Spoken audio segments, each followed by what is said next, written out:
Nous avons la chance d'avoir un débat qui est filmé et qui sera par ailleurs reproduit aussi dans le prochain numéro de la NVO sur l'avenir de la fonction publique et dans ses trois versants, territorial, d'État et hospitalière, sur les propositions communes que formulent les quatre organisations, la FSU, la CGT, Solidaire et la Fédération autonome.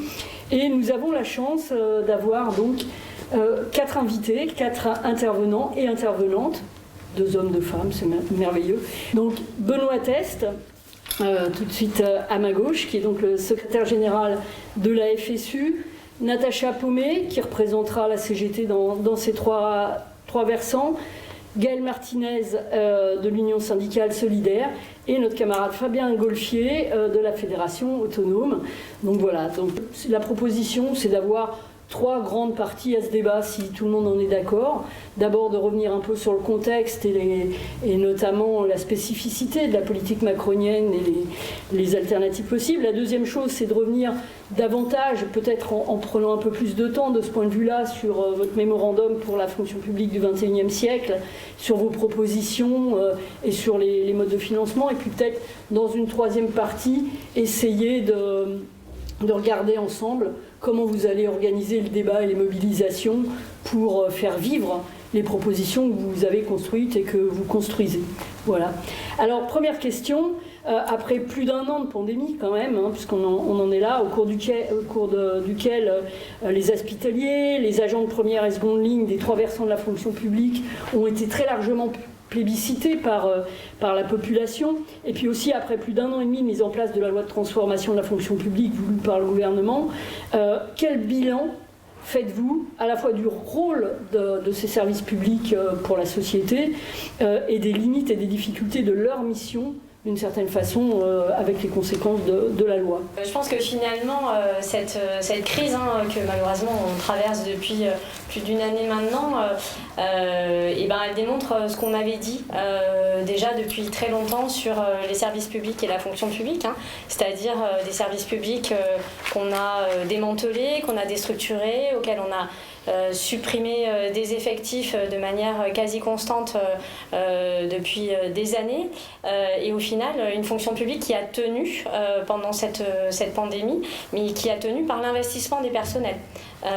Investissement sans faille dans le secteur de la santé, bien entendu, on pense à tout le personnel soignant à qui on a demandé toujours plus avec même des provocations ces derniers temps de la part du président de la République et du Premier ministre, à qui on a demandé, qui demandait au personnel de tenir encore, alors même qu'on n'a donné absolument pas les moyens à ces services publics de pouvoir fonctionner. On se souvient des manques de masques, des blouses que les personnels se sont fait eux-mêmes avec des sacs poubelles, ce qui est quand même absolument terrible dans un pays comme le nôtre, de se dire qu'aujourd'hui on laisse les services publics dans cet état-là. Alors après, il y a le service public de la santé, mais pas que. On pense aussi au service à l'éducation nationale. Peut-être que Benoît en dira un mot tout à l'heure, mais pareil, des personnels qui ont été là aussi en première ligne, et qui le sont toujours aujourd'hui, dans des conditions sanitaires souvent très difficiles. Donc on voit que les services publics, ils ont tenu, mais ils ont tenu par les personnels. Ils n'ont pas tenu par l'investissement qui en est fait par l'État, par les décisions gouvernementales, et bien au contraire, on voit toutes les limites et toutes les difficultés. La loi de transformation de la fonction publique, c'est aussi la fin des CHSCT, alors qu'on voit bien que dans cette période, ça fait partie de ces instances des personnels dont on a particulièrement besoin. Donc finalement, j'ai tendance à dire que oui, les services publics, ils tiennent, mais ils ont besoin de bien d'autres choses, et qu'il serait indispensable aujourd'hui que le gouvernement tienne enfin compte de ce qui s'est passé et qu'on prenne des orientations totalement différentes en matière de services publics, que ce soit matériellement ou humainement.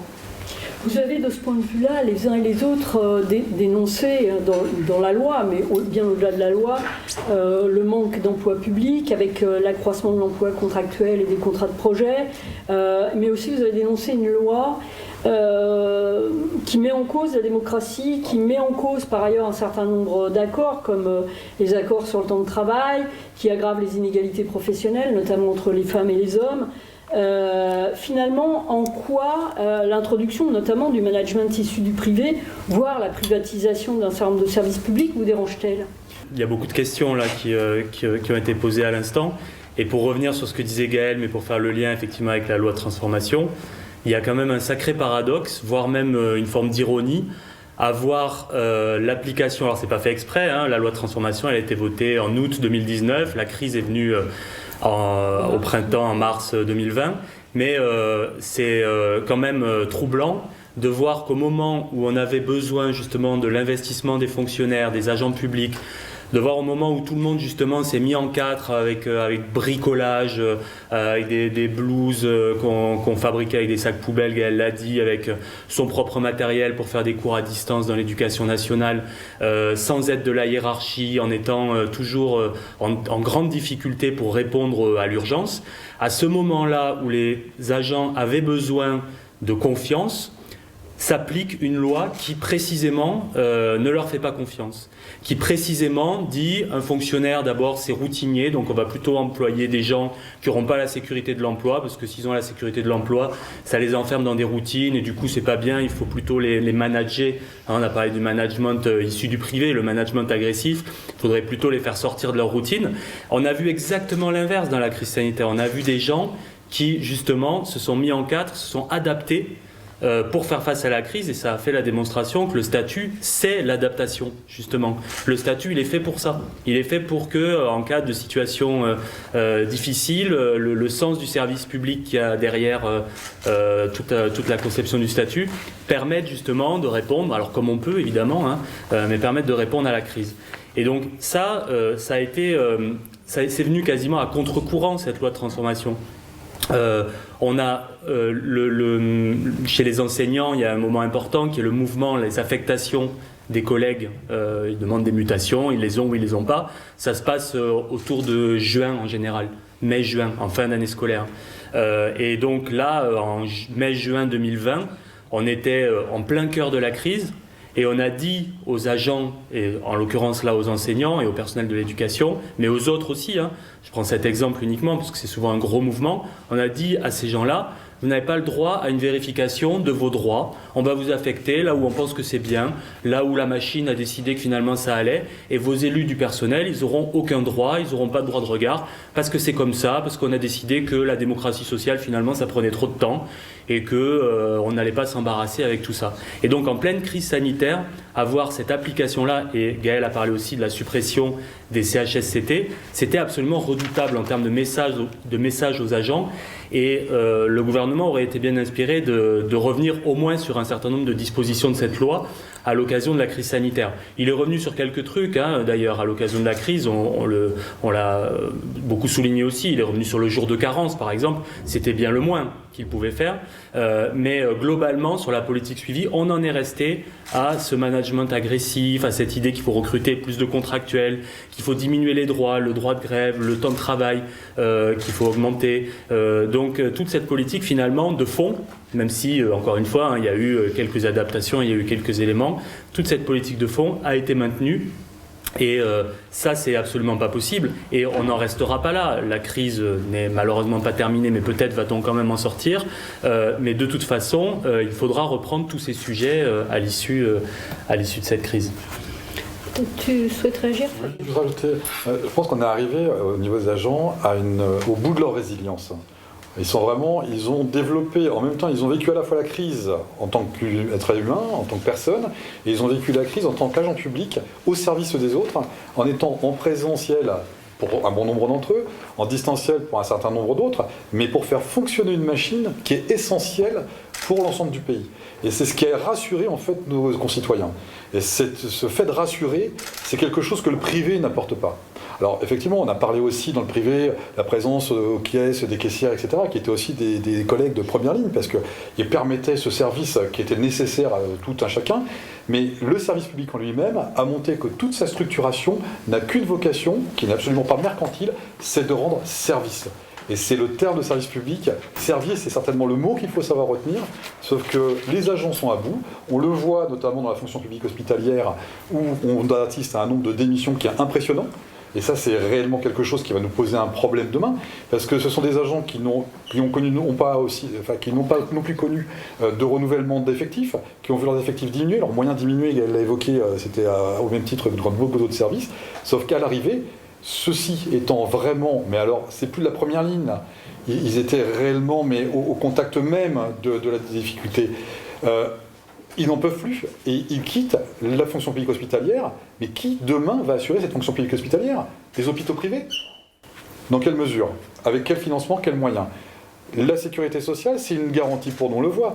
Ne serait-ce que même pour les tests PCR. Les tests PCR, dans d'autres pays, c'est 100, 200, 300 euros. En France, un test PCR qui permet de garantir à quelqu'un qui n'est pas malade, c'est un passage au test, un passage de la carte vitale.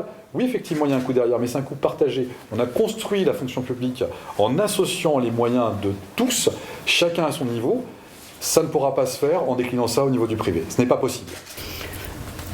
Réagir peut-être à cette question ou... Très rapidement, en 2008, il avait été déjà unanimement reconnu que les services publics avaient servi d'amortisseur à la crise.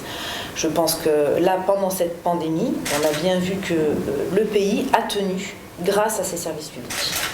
Et donc il est plus que temps que le gouvernement et la population le reconnaissent.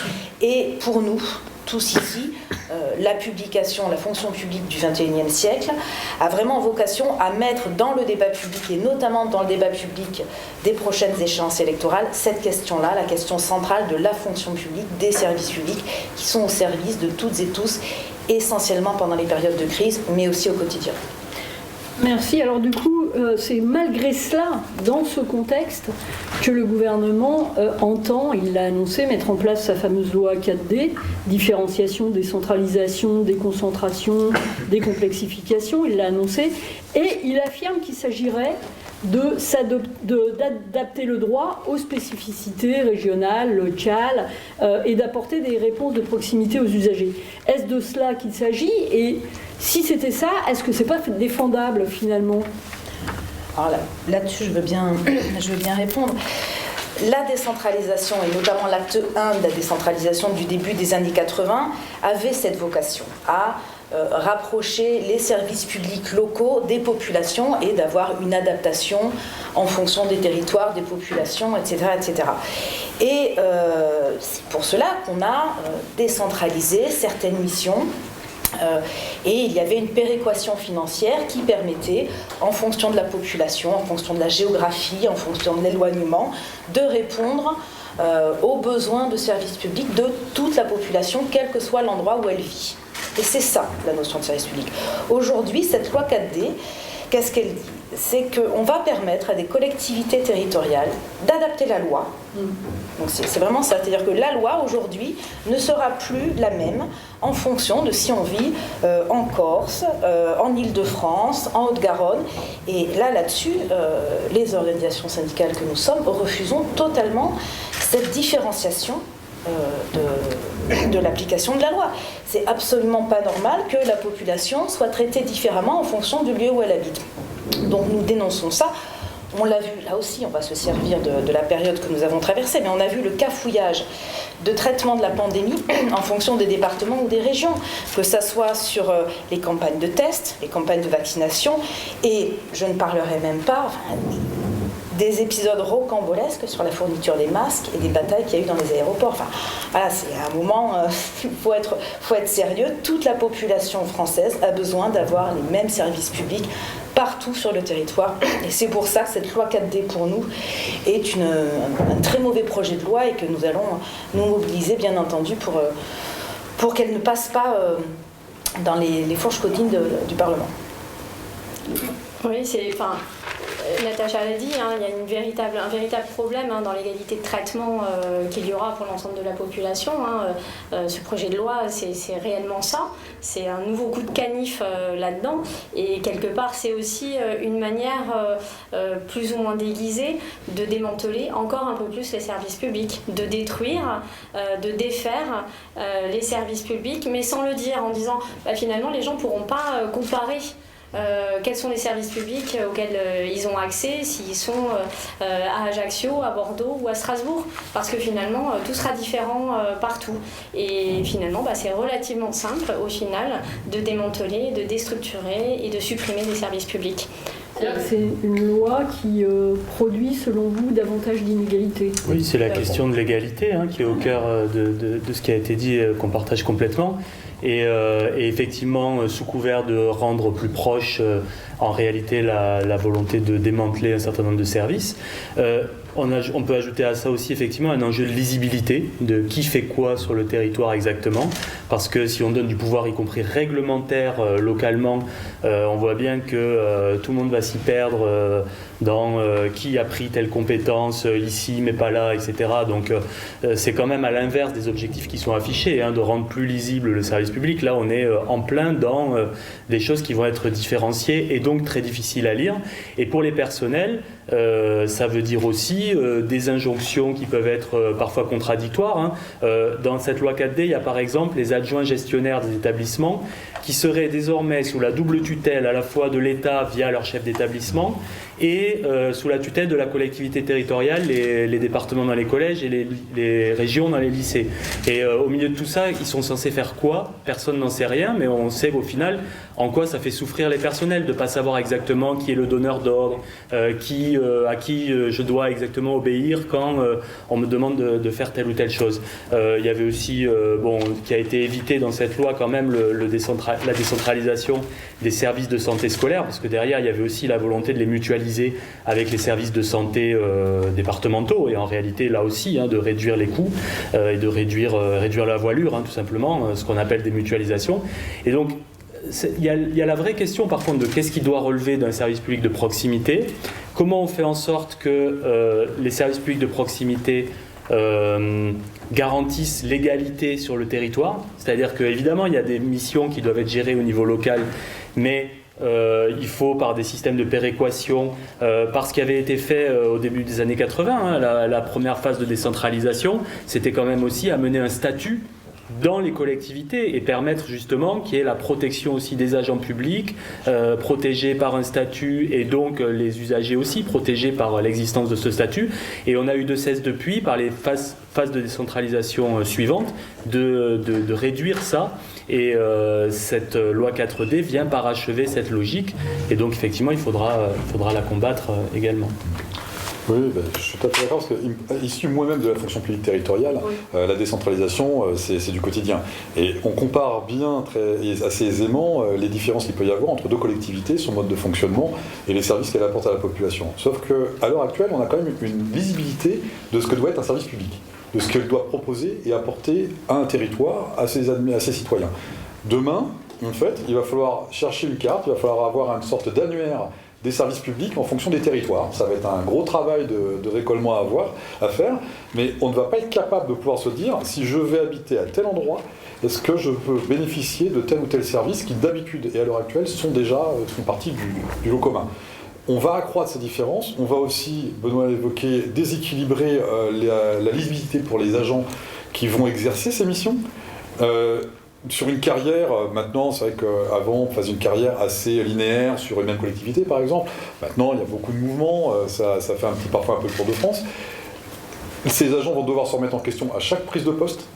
Pourtant, ils exercent exactement les mêmes missions, mais dans un contexte complètement différent à chaque fois. Ils n'attendront pas automatiquement, c'est déjà le cas notamment sur la partie du régime indemnitaire, mais on en abordera certainement un peu le sujet tout à l'heure, des rémunérations, mais ils n'abordent déjà pas leur poste en fonction de la même rémunération, notamment liée à leur régime indemnitaire, mais ça va aussi jouer sur leur carrière, ça va jouer sur plein de choses. Donc en fait, en déséquilibrant à la fois le service public rendu et en déséquilibrant l'exercice des missions pour les agents publics, voire en externalisant, parce que c'est aussi un petit peu l'idée demain, c'est de ne plus avoir beaucoup de services publics, c'est d'avoir des services publics, des délégations de services publics accrues. On va rendre un service qui ne sera plus un service. On va faire payer aux citoyens un produit, tout simplement. On va arriver à quelque chose qui relève du privé, on n'est plus dans le service, on est dans un service qui se transforme en produit, et qui à ce moment-là ne permettra pas le même accès, parce qu'à ce moment-là, ça demande des moyens. Et ces moyens ne sont pas équivalent pour tous les citoyens. À l'heure actuelle, le service public ne coûte pas plus à un citoyen lorsqu'il s'adresse à lui. Demain, il y aura peut-être un coût pour avoir droit à un service public. Et ça, c'est complètement inacceptable. De ce point de vue, Emmanuel Macron poursuit une politique qui était déjà engagée depuis un bon moment, et il souhaite aller encore plus loin, notamment avec les différentes ordonnances qui se mettent en place et qui visent à mettre un terme à un certain nombre de corps de fonctionnaires, notamment les grands corps de fonctionnaires, l'ENA, tous les services d'inspection, l'IGAS, l'inspection générale de l'administration, l'inspection des finances, et puis aussi le corps des préfets. Alors, de ce point de vue, il y a un certain nombre de critiques qui se sont profilées, qu'il s'agisse de... alors certains parlent de démagogie, d'autres évoquent le fait qu'ils se défausseraient sur l'administration d'orientation qui sont en réalité politiques dans la situation qu'on connaît aujourd'hui. Quelle est votre analyse de cela? Est-ce que c'est la poursuite de toute cette politique que vous dénoncez et qui est mise en œuvre à la fois avec la loi 4D, la loi qui a été passée et les lois précédentes? De quoi s'agit-il? Bon, la haute fonction publique, on a un avis dessus, mais c'est pas forcément notre cœur de syndicalisation. Donc on a une expertise en tant qu'administré, enfin en tant souvent plutôt qu'administré, et puis en tant que personnel évoluant sous l'autorité d'un certain nombre de personnes aussi, de directeurs, etc. Et on a besoin d'une haute fonction publique bien formée. Nous, dans la réforme, là, il y a des choses qui devraient être faites, effectivement, et notamment l'idée d'avoir peut-être une formation commune, transversale à l'ensemble de la haute fonction publique. Ça peut avoir un intérêt si tant est qu'on fasse les choses sérieusement, mais c'est pas ça qui a été fait là. C'est effectivement la destruction des corps au profit d'un seul et unique corps administrateur de l'État. Et du coup, pourquoi est-ce qu'on fait ça? Qu'est-ce qu'il y a derrière? C'est la volonté d'avoir davantage la main sur les affectations dans telle et telle mission. C'est donc la fonctionnalisation, comme on a dit, de la fonction de préfet, de la fonction d'inspecteur, pour 3 inspections au moins. Et donc, il y a cette logique que ce soit encore davantage qu'aujourd'hui, ce qui est déjà le cas, mais encore davantage lié aux choix politiques et à des nominations politiques ou de copinage, ou en tout cas des choses qui ne se font pas de manière ni transparente, ni en fonction des compétences et des qualités de chacun. Et donc il y a une volonté de transformer, et c'est complètement dans la lignée de la loi de transformation, d'aller vers une fonction publique d'emploi et non plus une fonction publique de carrière. Et si on avait véritablement voulu réformer les choses correctement et dire, parce que par exemple on a le gouvernement qui se répand sur l'idée, aujourd'hui avec l'ENA, on a des carrières figées, les gens quand ils sortent premiers de l'ENA, ils sont toute leur vie dans des très très bons postes, etc. C'est vrai, et ça aurait pu être réformé par exemple par la suppression du classement de sortie. Le classement de sortie n'est pas supprimé. Pourquoi? Parce que tout simplement, en réalité, on ne vise absolument pas à supprimer cette logique de grands corps, d'affectation dans les postes les plus prestigieux pour les premiers, etc. Cette logique va perdurer. Simplement, on ne va pas être tout de suite affecté à l'inspection générale des finances, mais j'imagine que les tout premiers de la nouvelle école, ils vont être directeurs à Bercy, alors que dans les suites du classement, on va devenir directeur ou sous-directeur du bureau de l'action sociale du ministère de l'écologie, et que du coup, les 2 carrières ne seront pas les mêmes et pour toujours. C'est-à-dire qu'à la sortie, l'un et l'autre n'auront pas après les mêmes cartes de visite et n'auront pas la même carrière. Donc en réalité, on ne supprime absolument pas ce phénomène, effectivement, d'accès aux grands corps et d'accès aux missions prestigieuses à l'issue de l'école. On ne le réforme pas, on prétend le réformer, et derrière, on supprime un certain nombre de logiques de corps qui auraient dû d'ailleurs être réformées, par contre, mais on aggrave en fait une logique déjà existante selon nous. C'est aussi votre avis, à tous les 3 Oui, je partage grandement ce que vient de dire Benoît. Je pense qu'il y a aussi cette volonté très claire, je pense, par tout ce remue-ménage autour de ces réformes-là, de faire entrer aussi cette espèce, ce qu'on disait aussi sur les contractuels tout à l'heure, il faut que ça bouge, il ne faut pas qu'on ait finalement des fonctionnaires de l'État et finalement au plus haut niveau. Et ça permet aussi, par ailleurs, hein, du coup, quand on casse un peu tout ça, de créer du public-privé, des allers-retours, ce qui est là aussi pose un certain nombre de problèmes de déontologie notamment, et encore bien plus au plus haut de l'État, parce que quand on est passé dans un grand cabinet de conseil et on voit à quel point les cabinets de conseil aujourd'hui se sont infiltrés à tous les niveaux et ont une importance dans les décisions qui sont prises dans les différents dossiers. Voilà, c'est tout ça. Et que par ailleurs, enfin en tout cas pour Solidaire, on espère qu'un jour la ministre de la fonction publique mettra autant d'énergie à s'occuper des fonctionnaires, des agents publics dans leur ensemble, hein, des 5 millions qu'ils sont, qu'elle met d'énergie à faire de la publicité et de la communication autour de la réforme de la haute fonction publique, parce qu'aujourd'hui on voit bien que l'urgence elle n'est pas sur la haute fonction publique, l'urgence aujourd'hui elle est sur les 5 millions d'agents publics qui n'ont plus les moyens d'exercer leur mission, qui ne sont plus rémunérés comme ils devraient l'être. Voilà, c'est cette réalité là en fait que nous on porte, donc on voit bien qu'Annie Montchalin notamment et le gouvernement dans son ensemble, ils ont mis beaucoup de volonté et beaucoup d'énergie à communiquer autour de ça, et nous on attend surtout la suite. Voilà, de vraies mesures pour l'ensemble des agents publics. Peut-être une petite précision, puisqu'il a été fait mention de la fonction publique d'emploi et de carrière, peut-être une petite précision pour que tous ceux qui vont écouter ce débat comprennent bien de quoi il s'agit dans la différence entre les deux aspects. Qui veut réagir très rapidement, hein, quand on réussit un concours de la fonction publique, on est ce qu'on appelle un titulaire de son grade, et donc on avance par un phénomène d'ancienneté, d'échelon, de promotion interne avec les années, et donc on est titulaire de son grade. Donc ce grade, on l'a, à moins d'un incident de parcours type faute et licenciement ou autre, il nous appartient jusqu'à l'âge de la retraite. Et donc, même si notre poste est supprimé, comme dans le privé, on reste fonctionnaire titulaire et on reste titulaire de notre grade. Et à ce moment-là, on est muté, déplacé ou autre, mais on reste, voilà. C'est ce qu'on appelle être fonctionnaire de l'emploi à vie. Alors que là, je ne trouve plus le terme, à une fonction publique d'emploi, ben là, à ce moment-là, c'est une décorrélation de la carrière, enfin de la fonction, moi je vais y arriver, de l'emploi du grade. Et donc du coup, ben, c'est avec le risque de licenciement, de perte de poste, de perte de statut. Et du coup, on n'est plus assujetti au pouvoir politique. Et donc, on n'a plus cette protection. Un fonctionnaire, il est là pour faire appliquer la loi, pour appliquer la loi. Et pas pour obéir à des ordres, notamment manifestement illégaux. C'est ce qu'on apprend quand on devient fonctionnaire, c'est quelque chose d'essentiel, qu'on a le devoir de désobéir à un ordre manifestement illégal. Là, avec ce changement et cette attaque sur le statut, et on le voit notamment à la fonction publique territoriale, où le politique est beaucoup plus proche des agents, il y a justement des situations compliquées, et on peut avoir à ce moment-là des instances disciplinaires liées à ce genre de pratique, et c'est ce qui maintenant s'étend aux trois versants de la fonction publique, qui pourrait s'étendre aux trois versants de la fonction publique, et le problème de la haute fonction publique, notamment avec cette transformation, et pourra être dans l'avenir impacté. Avec des conséquences donc pour les usagers, puisque s'il y a une indépendance vis-à-vis du politique, c'est les usagers qui risquent d'en payer le prix.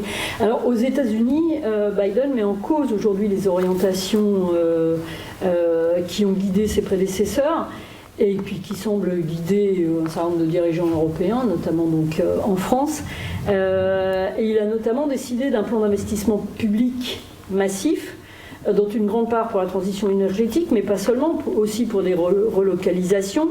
Il augmente les impôts des plus riches, des entreprises. D'autres le font aussi en Europe. Il a été fait mention de l'Écosse, par exemple, avec une organisation politique qui vient de remporter récemment les élections.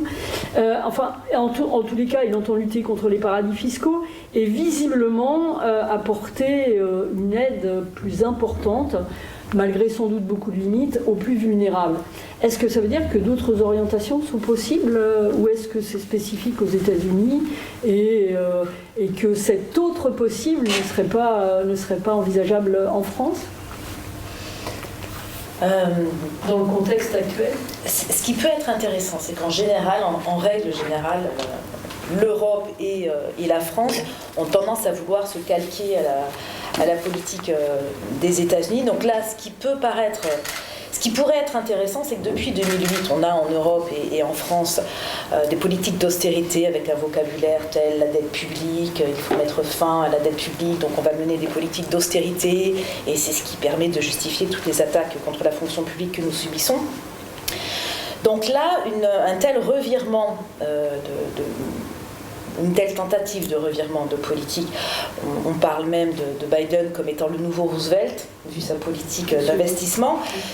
Bon, c'est un système économique keynésien que l'on connaît bien. Ça peut être intéressant dans le signal qu'il apporte, et à ce moment-là, on peut se demander si l'Europe et la France vont du coup continuer dans cette politique d'austérité en total décalage. Donc voilà, ça peut être intéressant, et effectivement, ça met dans le paysage que des alternatives sont possibles.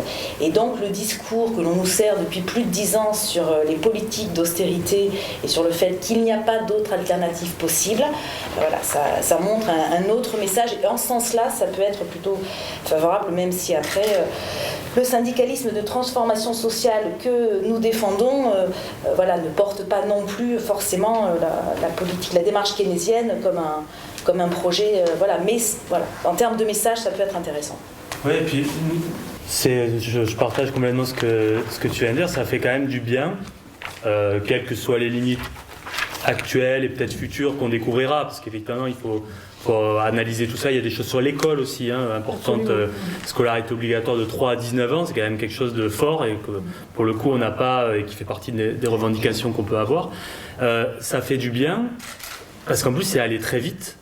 Enfin, les États-Unis, pays du libéralisme triomphant, qui tournent comme ça effectivement rapidement, qui choisissent une nouvelle politique, ça veut dire que ça peut aller très vite.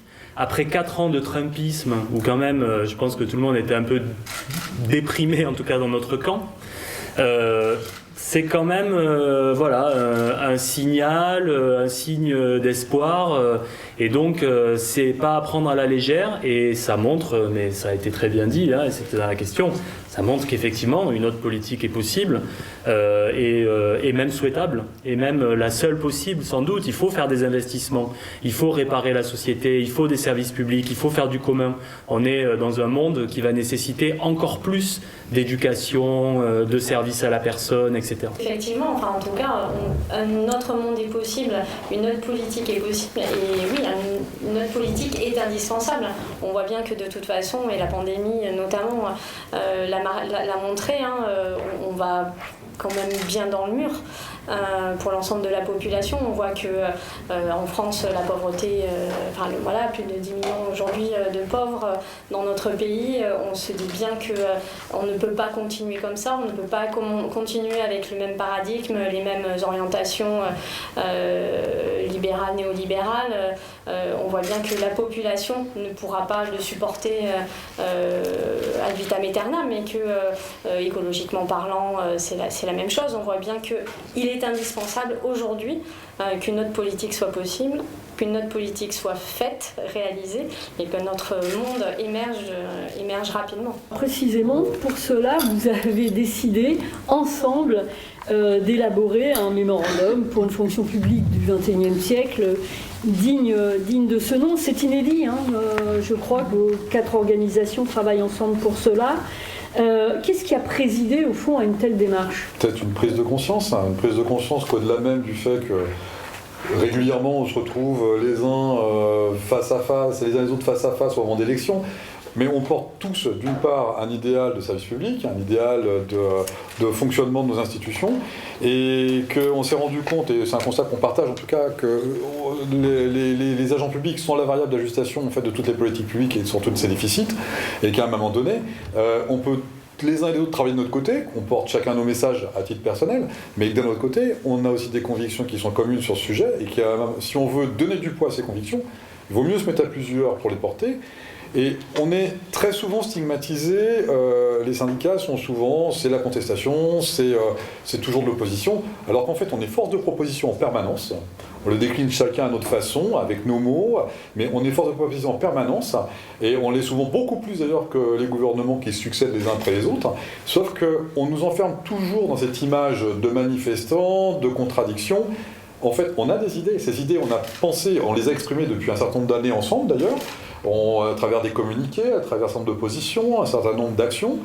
Là, on a décidé de les mettre en commun et de les verbaliser, surtout, et de les rendre dans un seul et unique document lisible par tous. Parce que ce document, le mémorandum n'est pas fait uniquement pour les agents publics, il est aussi fait pour les citoyens, pour les usagers, ceux-là même que l'on sert dans nos services publics respectifs.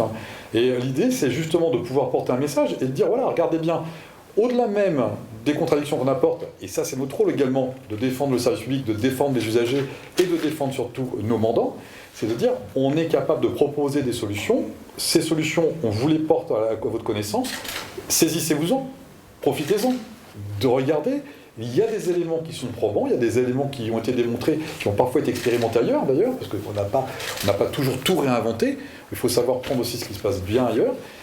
Saisissez-vous-en, on a cette capacité de le faire et je pense qu'on a, à travers ce document, à travers ce mémorandum, porté quelque chose de très fort et qui était complètement unique, effectivement, parce qu'on a beau regarder, on a fait beaucoup de communiqués ensemble, mais un communiqué de 22 pages, ça ne nous était pas encore arrivé, donc on a vraiment été assez loin, et je pense que, et nous pensons en tout cas au niveau de l'AFA, que ce document est une forme d'avenir pour la fonction publique et porte des idées très fortes et qui vont bien au-delà de ce que l'on peut croire, parce que la fonction publique du XXIe siècle, c'est celle de demain, c'est celle que nous préparons maintenant, c'est pas celle qui va se faire dans 2 siècles, c'est celle de maintenant.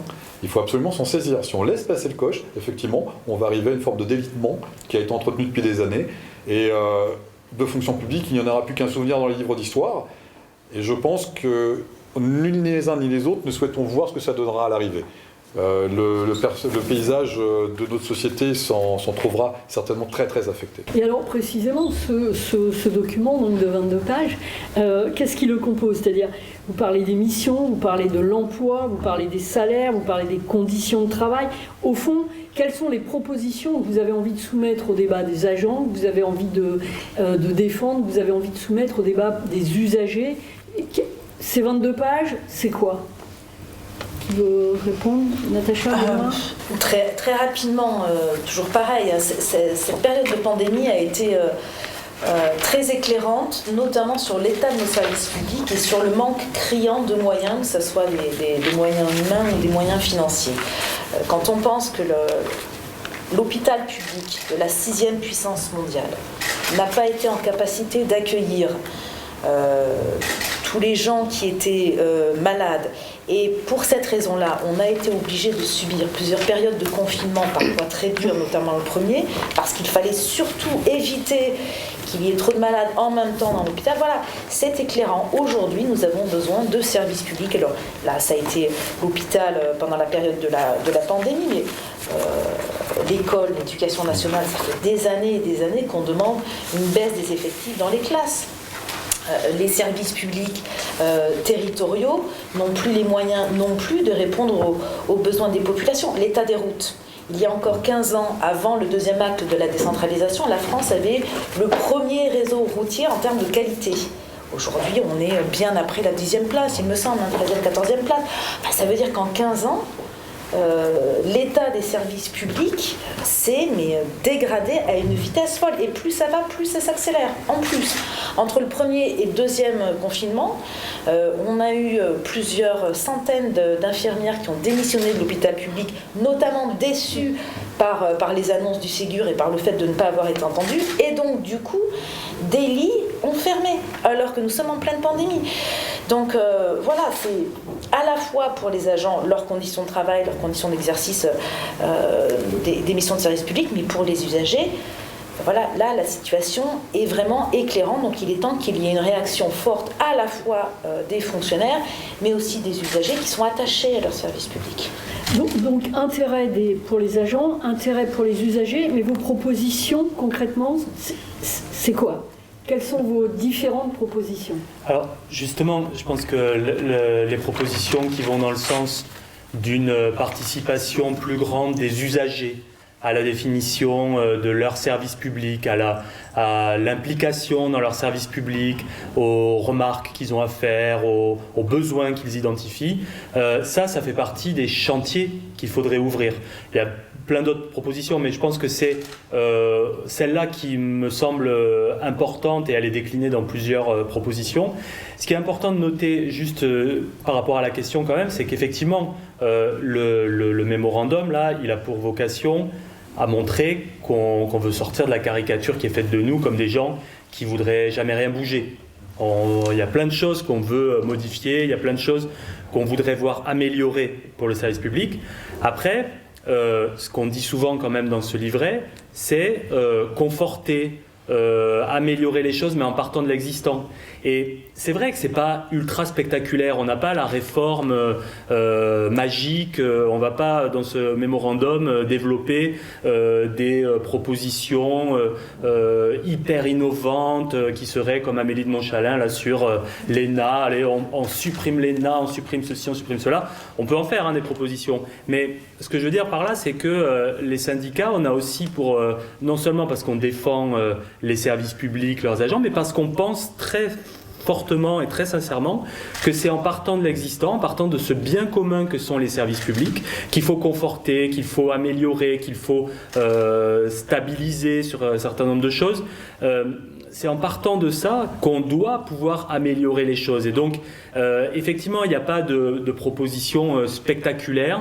Il y a plein de choses qu'on a dites qui permettent aux usagers d'avoir un service public plus lisible, le droit de s'adresser à des agents indépendants, intègres, le droit de s'adresser à des agents qui sont compétents, qui sont formés, les enjeux du numérique sont essentiels dans la période. On propose que notamment il y ait des accompagnements, qu'il y ait le maintien de procédures papier quand les choses sont trop compliquées pour les usagers. Donc tous ces éléments-là sont un peu développés dans le mémorandum, mais avec cette idée que c'est en partant de l'existant aussi qu'il faut travailler les sujets. C'est aussi, ce mémorandum, c'est aussi poser les choses différemment que le discours qu'on entend systématiquement. Benoît, tu parlais des enjeux du numérique. Il y a un véritable enjeu autour du numérique. On n'est pas contre le numérique. Le numérique, ça peut être un outil pour aider la population à avoir certaines choses. Mais aujourd'hui, le numérique, c'est affiché comme la solution à tout. Alors vous allez voir, on va faire du numérique, ça sera formidable, vous aurez des services publics partout. Sauf que, en fait, pour de vrai, le numérique aujourd'hui, il sert souvent d'excuse pour supprimer des services publics, et que par ailleurs, le numérique, il y a beaucoup de gens qui ne sont pas en capacité de s'en servir. Alors soit parce qu'il y a la fracture numérique au sens de zone blanche, parce qu'il y a une partie de la population qui est extrêmement précarisée et qui n'a pas accès à ces outils-là. Voilà, et c'est reposer les choses dans le débat et ne pas avoir l'idée magique. Comme tu disais tout à l'heure, Amélie de Montchalin, c'est l'idée magique. On va faire ça et ça va être formidable. C'est pas l'idée magique, c'est reprendre les choses et les remettre dans le débat sous un angle différent et se dire à partir de ça, comment on peut faire pour que collectivement, et les agents et la population, on fasse avancer les services publics et on ait demain, pour l'ensemble de la population, sur l'ensemble des territoires, de meilleurs services publics et qu'on puisse être là pour notamment la cohésion de la société et la réduction des inégalités, puisque les services publics, c'est beaucoup ça, et il ne faut pas l'oublier. Absolument. Oui, c'est aussi apporter une garantie de l'accessibilité des services publics. La garantie de l'accessibilité des services publics. C'est ce que tu évoquais notamment avec le fait entre le numérique et le papier. Dès l'instant où on passe tout en numérique, automatiquement, il y a une part du public qui va perdre cette accessibilité parce qu'il y a effectivement... il y en a aussi t'as des personnes qui sont parfois réfractaires, mais il y a surtout une approche qui n'est pas aisée pour un certain nombre de nos concitoyens. Donc cette accessibilité, on doit être aussi garant dans notre démarche. Et la démarche, au-delà même de tout ce qu'il y a dedans, parce que c'est vrai qu'on ne pourrait pas énumérer tout ce qu'on nous propose, c'est assez long sur le format qu'on a aujourd'hui, mais on invite surtout tous nos concitoyens et tous nos collègues à le lire et à s'en emparer, à en prendre connaissance. Ça peut être aussi une ouverture de débat au sein aussi bien des services que de la société, mais c'est surtout amener un certain nombre d'outils, de possibilités, et nous on est peut-être quand même, non pas en tant que représentants syndicaux, mais en tant qu'agents publics, on est au contact même des difficultés de nos concitoyens, on est au contact même de la population, des usagers. Je pense qu'on est quand même des sachants dans ce domaine. On n'arrive pas avec des idées sur une politique particulière. Nous, on se rend compte de ce qui fonctionne et ce qui ne fonctionne pas. Effectivement, comme l'a évoqué Benoît, il y a des choses qui fonctionnent. On peut repartir de cette base-là, et puis on peut toujours tendre à améliorer. C'est le but aussi derrière. Mais on sait aussi ce qui ne fonctionne pas. Et on peut apporter des solutions. Et c'est ce qu'on a essayé de faire à travers ce document. Peut-être effectivement, pour revenir sur la garantie d'accessibilité, ceux qui risquent d'être le plus touchés, ce sont précisément les plus vulnérables, dont on a vu sans doute dans la dernière période à quel point ce sont ceux qui ont le plus besoin de ces services publics. Ah, ça s'est vu, notamment sur les services aux personnes au moment du premier confinement, où les personnes sont... Alors, toute la population s'est retrouvée isolée, mais ces personnes qui sont dépendantes notamment, qui sont donc précaires pour leur relation à l'extérieur, se sont trouvées effectivement à dépendre d'un certain nombre d'agents publics. Ce sont bien des agents publics, des agents des collectivités, notamment des CCAS, qui se rendaient auprès de ces populations. Ces agents étaient en première ligne, et pourtant, en général, ce ne sont pas les agents qui sont les mieux positionnés dans les carrières de la fonction publique. Ce sont ceux qui sont sur les grilles les plus basses, sur les indices les plus bas, et qui sont le plus en difficulté, parce qu'on parlait de précarisation, mais on a quand même des agents publics qui ont beau être titulaires, qui sont dans la précarité. Ça, il ne faut pas l'oublier. Alors, on va certainement parler un petit peu de la politique salariale, que l'on aimerait voir comment prendre par les gouvernements qui succèdent, parce que pour l'instant, il n'y a pas grand-chose qui est fait ni par ceux qui viennent de succéder, ni par ceux qui les ont précédés, mais ce sont des agents qui ont permis à ces populations de ne pas perdre pied pendant une période qui a été extrêmement difficile pour tout le monde, et qui était en plus extrêmement difficile pour ces personnes qui allaient au-devant des autres, c'est-à-dire elles avaient elles-mêmes leurs propres difficultés en tant qu'agents, et elles allaient au-devant de personnes qui étaient encore plus en difficulté. C'est énorme. Est-ce qu'un service public privatisé demain pourra permettre ça? Nous n'y croyons pas. Alors pour revenir sur la politique salariale, peut-être un mot malgré tout, compte tenu des difficultés dans lesquelles sont aujourd'hui les agents de l'ensemble des trois versants de la fonction publique, avec le gel de l'indice depuis quand même pas mal d'années maintenant. Qu'en est-il? Et vous avez des propositions particulières de ce point de vue-là? Cette année, dans un mois et demi, on va fêter malheureusement le 11e anniversaire du gel du point d'indice. Ce qui est totalement, enfin, il faut le souligner, totalement inédit dans quelques secteurs salariés que ce soit. Dans aucune entreprise, l'élément central de la rémunération n'a été gelé pendant 11 ans. Et la fonction publique, parce que les gouvernements successifs, alors il y a eu, je vais rendre quand même... Justice, il y a eu une très très très légère augmentation du point d'indice en 2016-2017, 0,8 et 0,8, enfin bref, c'est tellement anecdotique qu'on a tendance à l'oublier. Mais donc c'est vraiment totalement inédit. Et on a été obligé de passer notamment par plusieurs revalorisations de grilles, qui sont aussi un élément de rémunération, parce que sinon, les premiers salaires des premières grilles, quand on débute, c'est-à-dire l'échelon 1 de la catégorie C, serait aujourd'hui très largement en dessous du SMIC, et même encore dernièrement, la ministre a été contrainte, mais comme c'est fait habituellement, de revaloriser ces premiers échelons pour justement arriver à hauteur du SMIC. Donc ça veut dire qu'aujourd'hui, un fonctionnaire qui rentre dans la fonction publique, il est à peine au niveau du SMIC, et un agent de catégorie C, donc les plus bas salaires, en 17 ans, il gagne à peine 20 ou 30 euros. Donc en 17 ans de carrière, qui aujourd'hui gagne aussi peu. Donc c'est dramatique, et les organisations syndicales que nous sommes demandons non seulement le dégel immédiat du point d'indice, mais le rattrapage des pertes subies depuis ce gel. Alors, juste pour rajouter, je suis totalement d'accord avec ce que dit Natacha, et pour rajouter encore au sombre tableau salarial, derrière la politique salariale, il y a aussi toute une conception de la fonction publique, et quelque part, avec le gel du point d'indice, On a vaguement revalorisé quelques personnels seulement, à coup de primes. Et c'est pas sans lien avec les premières questions que vous nous posiez, avec ce néo-management qui prétend distinguer les bons et les moins bons, distinguer telle catégorie plutôt que telle autre. Et du coup, en plus de paupériser l'ensemble des fonctionnaires, ça aboutit à créer des concurrences, à créer des incompréhensions, des gens qui se regardent de travers parce qu'ils savent que machin a obtenu la prime alors que tel autre l'a pas obtenu. Et ça, c'est délétère pour le fonctionnement même des services, parce qu'un service public, ça a besoin justement de cohésion, et les agents ont besoin d'avoir cette solidarisation que constitue finalement la même grille salariale, et finalement, comme tout le monde fait le même travail, eh bien, on a effectivement les mêmes rémunérations. Et ça, c'est terrible pour l'ensemble de la fonction publique, parce que ça a aussi été un instrument d'individualisation, de dire les mesures générales, on n'en prendra pas, on fait stagner le salaire normal. Et par contre, on prendra des mesures uniquement ponctuelles pour telle catégorie, à tel moment. Si vous criez un peu fort, peut-être qu'on vous donnera quelques primes éventuellement. Mais du coup, il y a un vrai souci aussi de politique qui est menée là-dessus. Dans les revendications qu'on a, il y a cette revendication claire de revalorisation générale, de mesures générales pour l'ensemble des personnels.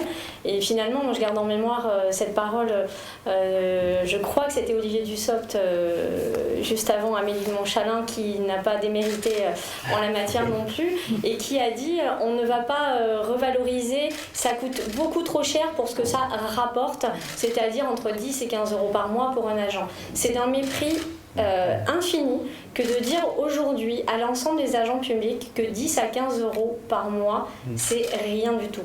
Parce qu'aujourd'hui, un catégorie C, par exemple, 10 à 15 euros par mois, c'est une somme absolument énorme.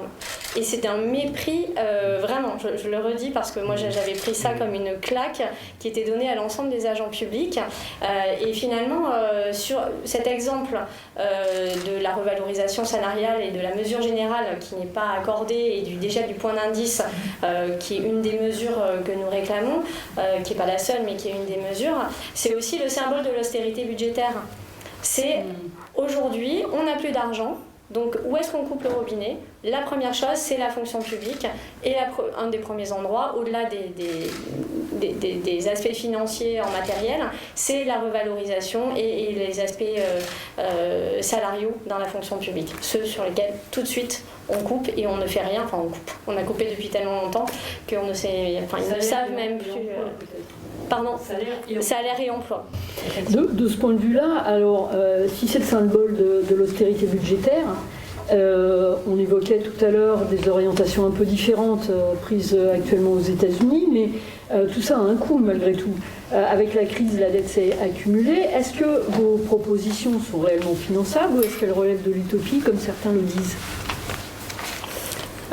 Je veux bien répondre, mais je laisserai la parole à mes camarades. Non, ça ne relève pas de l'utopie. De l'argent, il y en a. Je pense qu'aujourd'hui, voilà, allons chercher l'argent là où il est. De l'argent, il y en a si on va le chercher, notamment dans la fraude fiscale. Voilà, les estimations varient, mais on dira qu'il y a entre 80 et 100 milliards de fraude fiscale tous les ans. Pour rappel, contrairement à tous les épouvantails qui sont donnés sur la fraude sociale, on n'est pas du tout sur les mêmes échelles. Donc 80 à 100 milliards, je pense que ça permet de faire un certain nombre de choses. Oui, donc oui, ces propositions, elles sont largement finançables. Elles ne relèvent pas de l'utopie. Alors bien entendu, les 100 milliards de fraude fiscale, si on va les chercher, c'est pas fait que pour financer ça. Mais allons chercher l'argent là où il est. Remettons notamment des agentes et des agents à la Direction générale des finances publiques pour aller chercher cet argent-là, parce que c'est aussi ça, la décision politique de couper et de supprimer toujours un peu plus des emplois à la DGFiP. Ça permet de ne pas gêner certains petits copains, voilà. Et puis du coup, l'argent, on ne va pas le chercher. Voilà, entre autres, hein. Je laisse les autres. Et juste par rapport aux échelles de grandeur qu'a donné Gaël, je crois que revaloriser de 1% le point d'indice, ça coûte aux alentours d'1,5 milliard, je crois, environ. 1%, ça correspond en gros en ce moment à l'inflation, je crois. Évidemment qu'on demande des rattrapages et on demande plus, mais vous voyez, 1,5 milliard par rapport aux 100 milliards de fraude fiscale, je pense qu'effectivement, si on va récupérer la fraude fiscale, il y aura de quoi faire autre chose en plus que la politique salariale dans la fonction publique. Et puis par ailleurs, il faut voir tout le coût induit de l'absence d'investissement dans la fonction publique. C'est quoi le coût de la misère sociale? C'est quoi le coût du décrochage scolaire? C'est quoi le coût de l'absence de politique publique efficace pour l'environnement? Tout ça, ça a un coût. Hein. Les gens qui se retrouvent au chômage, sans emploi, sans aide de quiconque et qui sont perdus, sans agent du service public pour les accompagner, par exemple, des assistantes sociales, etc. Eh bien, ça a un coût pour la société. Hein. Il faut en avoir conscience aussi. Juste une chose, hein, il ne faut pas oublier qu'un fonctionnaire recruté comme un salarié qui a un emploi et qui a des augmentations de salaire, c'est quelqu'un qui va payer plus d'impôts, cotiser plus et consommer plus. Donc de toute façon, tout cet argent-là, c'est pas une dépense à fond perdu, c'est un réinvestissement dans la consommation courante, dans la solidarité, dans la sécurité sociale, et c'est de toute façon de l'argent qui est réintroduit dans le circuit économique. Donc il faut arrêter cette culpabilisation et ces politiques d'austérité, parce qu'au contraire, ça ne fait que creuser les inégalités. C'est aussi de toute façon un investissement pour tous. Un investissement, quoi qu'il arrive, c'est toujours un coût à supporter. Mais c'est un coût que le terme d'investissement, il a un sens. C'est de dire, je dépense maintenant pour avoir un résultat dans la pérennité derrière et pour avoir mieux demain. C'est pas une dépense inutile. Par contre, ça ne pose beaucoup moins de difficultés de se poser la question, est-ce que le fait de faciliter, de mettre en place du chômage partiel de l'entreprise, ça a aussi un coût pour l'État? Sauf que c'est beaucoup plus facilement assumé dans ce sens-là que de dire j'investis dans les services publics qui ont une valeur ajoutée pour les usagers, qui ont une valeur ajoutée au quotidien, alors que de se dire je vais temporiser ici et là, en sachant que de toute façon le coût, c'est l'ensemble de la société qui va avoir supporté, mais qu'en même temps on met en difficulté les agents. Créer de l'emploi dans la fonction publique, c'est créer une valeur ajoutée demain. C'est créer de nouveaux services, peut-être, parce qu'il y a des services qu'on n'a peut-être pas encore imaginés aujourd'hui qui nous seront nécessaires demain. C'est de pérenniser ceux qui sont présents. Parfois les faire évoluer évidemment parce que la société va évoluer puis les besoins évoluent. De toute façon, les services publics d'aujourd'hui ne sont pas ceux d'hier et sont certainement pas ceux de demain. Mais par contre, le sens commun, le sens général du service public doit être maintenu. Le fait de transformer et de monétiser le service public n'est pas la solution pour demain. Oui, on est tous d'accord sur cette phrase, le service public n'est pas un coût, c'est une richesse. Oui, c'est ça.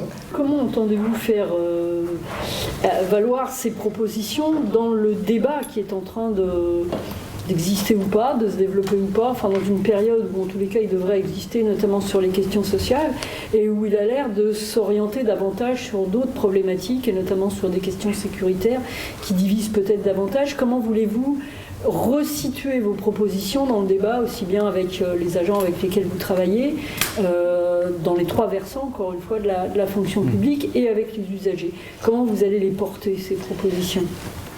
Il y a quand même sur ça, il ne faut pas oublier que les questions sécuritaires, c'est aussi une question de fonction publique. La police nationale, jusqu'à preuve du contraire, ce sont des fonctionnaires. Si on prend, alors il ne faut pas oublier que Sarkozy, notamment, qui portait au nu la police nationale et les questions sécuritaires, a quand même supprimé, je dirais, à peu près 20 000 postes de fonctionnaires de la police nationale, hein, sur un effectif de 145 000 à peu près, c'est quand même relativement important. Et ensuite, sur les aspects sécuritaires, toujours, il y a la prévention avant la répression. Combien aujourd'hui de services publics dans les quartiers défavorisés, dans les milieux ruraux également, combien de services publics ont été supprimés ces dernières années?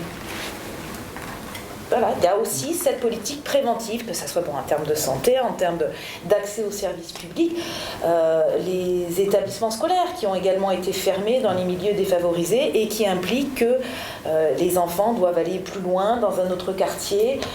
C'est toutes ces questions-là qui font que Oui, aujourd'hui, les services publics, on en a besoin partout et pour tous.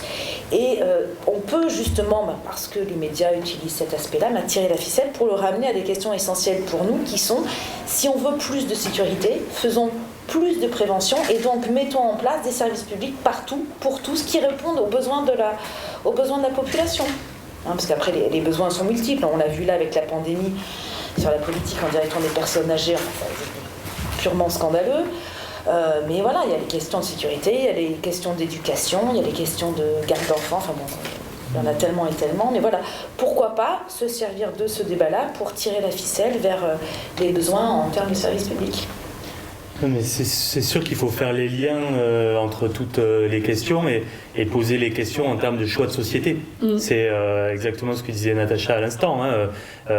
Soit on veut une société effectivement ouverte, avec l'émancipation par l'éducation, avec une société qui fonctionne sur la mise en commun d'un certain nombre de choses, et du coup on aura une société effectivement plus résiliente face aux crises, on aura une société meilleure. Soit on veut effectivement se recroqueviller sur nous-mêmes, on veut des discours sécuritaires, on prétend régler toute question par la répression et non pas par une politique d'ensemble. Effectivement, bien sûr qu'il faut de la répression quand il y a besoin, mais évidemment que tout le reste du fonctionnement des services publics et de la société dans un quartier se pose quand on a des questions de sécurité et des questions de délinquance.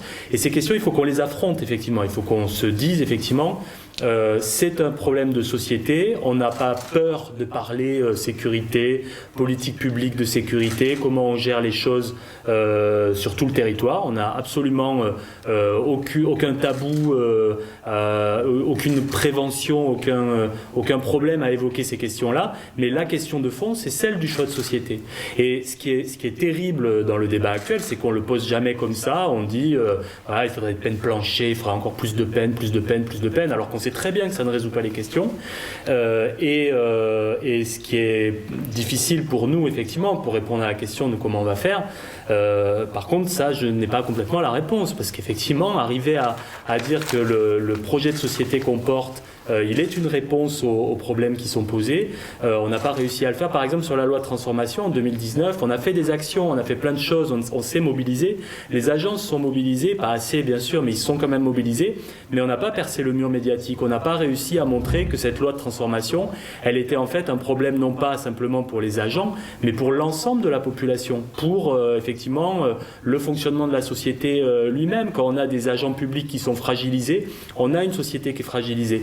Bon, mais ça, on n'a pas complètement réussi. Après, on va continuer, on va s'y remettre, et puis on va, dans le débat public, peser. Et le but de ce mémorandum, c'est aussi ça, c'est de reposer les choses sur le fond et d'aller au combat sur des points précis et concrets.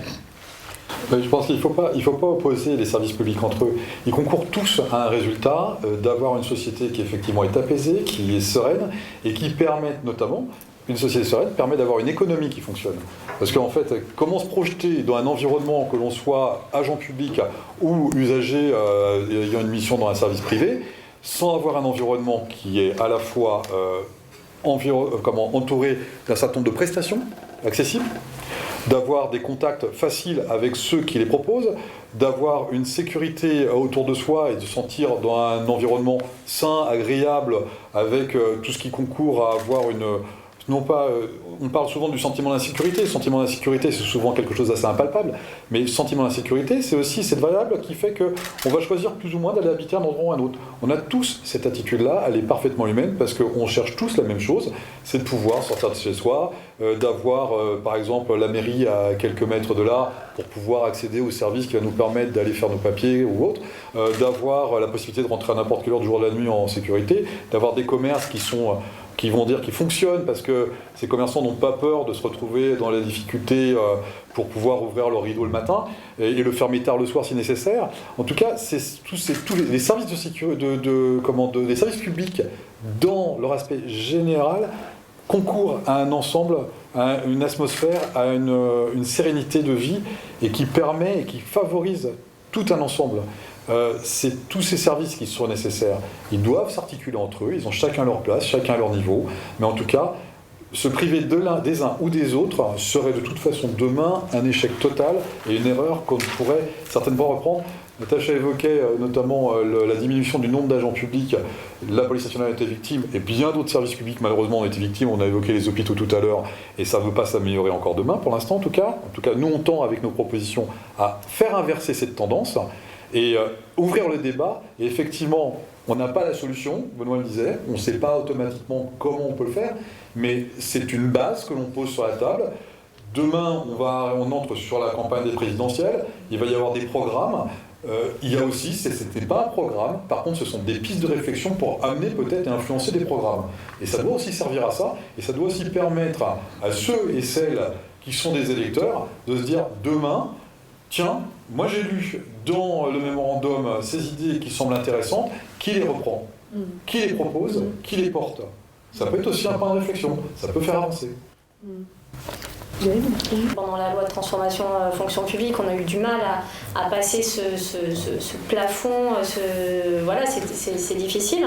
C'est vrai qu'aujourd'hui, en plus, dans une situation où, pour l'instant, tous les agentes et les agents ne sont pas encore revenus sur site, même si là, effectivement, il va y avoir de l'évolution, mais c'est effectivement un moment aussi où il faut qu'on arrive, nous, à susciter le débat. Alors après, la pandémie qu'on vient de traverser va probablement aussi engendrer un certain nombre de questions sur le fonctionnement des services pour les agentes et les agents. Donc au fur et à mesure, on espère, je pense, pouvoir susciter sous des formes diverses des questionnements, des actions, voilà, à la fois pour les agentes et les agents publics, et puis faire émerger plus largement, à la fois dans les médias et dans la population, toutes ces problématiques-là, voilà, au fur et à mesure du temps, même si effectivement la période est compliquée, mais je pense qu'il y a moyen, et il y a vraiment le terreau, je dirais, pour que il y ait une prise de conscience autour de toutes les problématiques qu'on porte dans ce mémorandum. Alors ce mémorandum est un projet qui continue à être en construction d'ailleurs. Parmi les organisations syndicales, certaines ont déjà des campagnes en cours. Je pense par exemple à la CGT qui a sa campagne 10%, emploi, temps de travail, salaire, etc. Comment vous articulez le travail spécifique de vos organisations respectives et cette campagne commune qui vous porte tous ensemble? C'est articulable, Déjà assurer la diffusion au plus grand nombre, en tout cas, de nos collègues de ce mémorandum. C'est effectivement, Gaël l'évoquait, le contexte n'est pas très pratique non plus. On a beaucoup de collègues qui sont en ce moment en télétravail, donc avec lesquels on n'a pas de contact, ou moins de contact en tout cas qu'à l'accoutumée. C'est valable d'ailleurs dans tout l'espace public, pas uniquement dans la fonction publique, mais dans le privé également. Donc porter ce message, ça passe par cette table ronde que nous avons aussi aujourd'hui. C'est aussi le fait de pouvoir diffuser au plus grand nombre, alors notamment, et là le numérique a aussi quelques avantages, parce que c'est vrai qu'avoir le format papier c'est toujours quand même plus agréable pour tous de pouvoir, il y a ce côté tactile qui est quand même assez utile, ne serait-ce que si on veut la noter, mais le fait de pouvoir le diffuser par nos réseaux respectifs, que ce soit par les réseaux sociaux, par nos sites, etc., et par nos publications papier, c'est que l'on envoie à nos adhérents, c'est aussi un premier pas. C'est aussi pouvoir demain améliorer ce débat parce qu'on le fera évoluer. Je pense que l'intérêt aussi c'est de ne pas s'arrêter là, c'est une base. Il n'est pas dit qu'on n'aura pas un volume 2 peut-être, alors peut-être pas demain non plus parce que ça a déjà été un travail assez conséquent.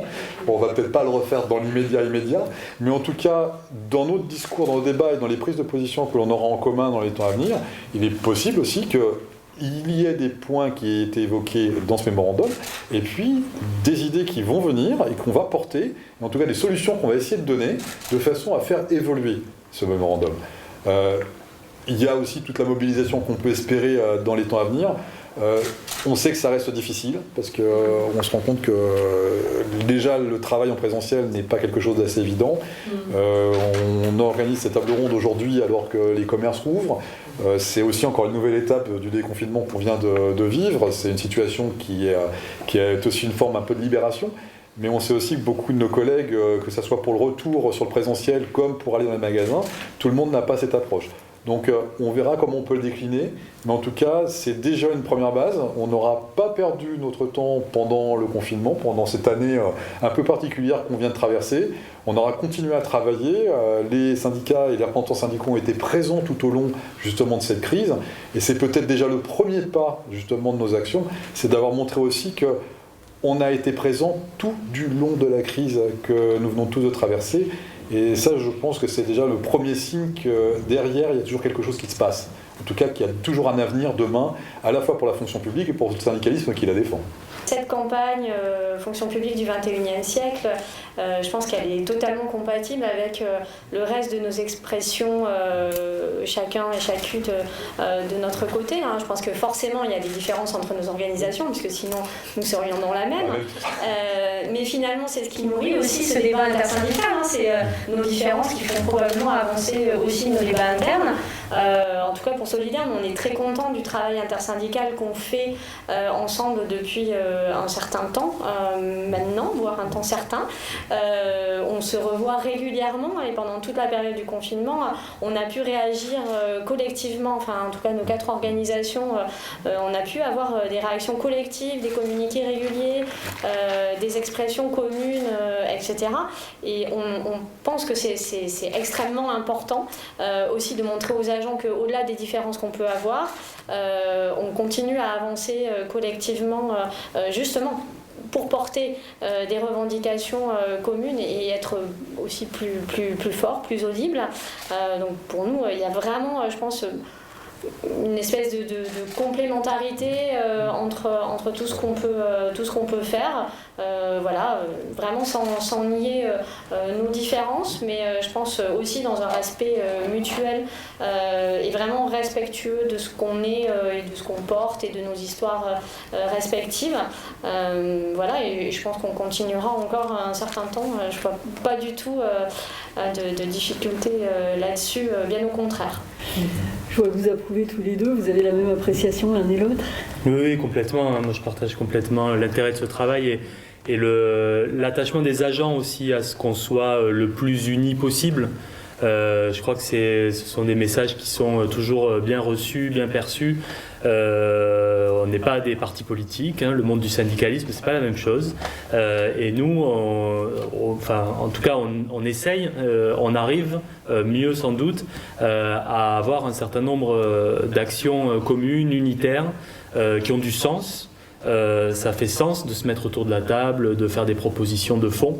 Et je crois que c'est assez entraînant aussi, en tout cas c'est la volonté qu'on a, de montrer c'est pas une addition de logos, c'est vraiment un travail de fond qui est fait pour montrer que nos organisations sont sur le même objectif. Et ce travail-là, d'ailleurs, si tant est que tout le monde partage ce qui est ici, il est ouvert aussi. C'est-à-dire d'autres organisations ont vocation à le rejoindre.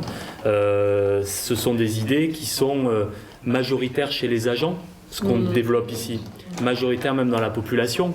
Donc en tout cas c'est comme ça qu'on les a pensées et on veut populariser ces idées aussi avec le plus d'organisations possible sans aucune exclusive. Dès l'instant que les organisations syndicales se regroupent pour défendre un projet commun, un projet porteur de progrès social, c'est de toute façon toujours une richesse. Après, dès l'instant que l'on travaille dans le respect des uns et des autres, et c'est ce qui prévaut depuis des années, comme l'a souligné Gaëlle, après, chacune et chacun a dans son organisation syndicale des campagnes, des revendications, mais pour la plupart, nous partageons les mêmes. Donc après, voilà, il y a des spécificités. Et cette responsabilité en tant qu'organisation nationale, c'est parce que nous portons aussi ce qui se passe sur le terrain, dans les collectivités, dans les administrations, où nos collègues se retrouvent souvent ensemble en intersyndical, dans des luttes, dans les instances paritaires, avec des déclarations communes. Donc, il est tout à fait normal que nous travaillions dans l'unité. Ce qui est vraiment une richesse aujourd'hui, c'est que ce livret de propositions pour la fonction publique du XXIe siècle, écrite à 4 organisations syndicales, c'est inédit et on entend bien justement peser dans le débat pour le faire connaître et pour faire reconnaître la responsabilité des organisations syndicales que nous sommes à travailler ensemble dans l'unité pour avoir un projet tel que celui-là. Alors quels sont les prochains temps forts? Parce que vous avez déjà eu un certain nombre de mobilisations communes pour défendre la fonction publique, pour défendre l'intérêt des usagers et les missions des agents et les droits des agents. Quels sont les prochains temps forts communs? Déjà le 15 juin. Voilà. Déjà, on peut déjà annoncer qu'on a une date de mobilisation. Alors, on est en train de la construire, donc on verra quelle forme elle prendra exactement. C'est pas complètement simple dans la période d'avoir des dates où tout le monde puisse se rassembler. On espère que le plus grand nombre pourra participer, mais voilà, pour l'instant on n'a pas prévu. Est-ce que ce seront des rassemblements? Il y aura bien sûr des conférences de presse, des actions médiatiques, parce que le but c'est vraiment ça, d'interpeller et de faire exister ces revendications. Après, il y a tout le travail qu'on mène au quotidien, bien sûr, je n'insiste pas. Il y a toutes les autres mobilisations dans lesquelles on est impliqué. Il y aura forcément à la rentrée aussi des mobilisations, là non plus, elles ne sont pas définies exactement, mais déjà on a commencé à discuter un petit peu entre organisations. Et je pense que ce qui sera important, c'est aussi que ces revendications-là, elles existent dans un cadre interprofessionnel, c'est-à-dire qu'effectivement, ce qu'on demande pour le public, c'est pas incompatible avec des demandes de sécurisation aussi pour le privé, des demandes d'emploi également pour l'emploi dans le privé. Donc tout ça, il y a beaucoup d'échéances qui vont être programmées, et l'idée, c'est vraiment de peser dans le débat public et de faire la démonstration que, encore une fois, nos idées sont majoritaires. Même si on n'arrive pas à avoir tout de suite des grèves massives, ce qu'on souhaiterait bien sûr, mais on peut se le dire aussi, ça va être compliqué là en tout cas en fin d'année scolaire. Malgré tout, on pense que ces idées sont majoritaires et maintenant il s'agit de convaincre nos collègues de venir avec nous les porter devant l'opinion et de les porter largement. Je vous remercie tous les quatre. Thank you.